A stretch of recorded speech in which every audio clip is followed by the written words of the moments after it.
Roedd Alun yr Arth wedi cael Kindle yn anreg. Roedd o wrth ei fodd ac yn edrych ymlaen at lawrlwytho e-lyfrau Cymraeg. Ond, pan geisiodd gael straeon Cymraeg ar y Kindle, dyma be ddigwyddodd. Roedd Alun wedi synnu. Dim Cymraeg. Fenwiw Amazon y ci, a chewch chi ddim straeon Cymraeg. A dyma fo'n gwylltio. Reit!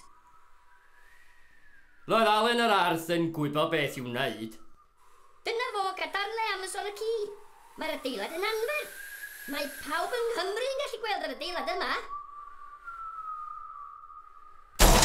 Crasiodd Alun yr Arth drwy dor adeilad a glanio yn swyddfa Amazon y ci.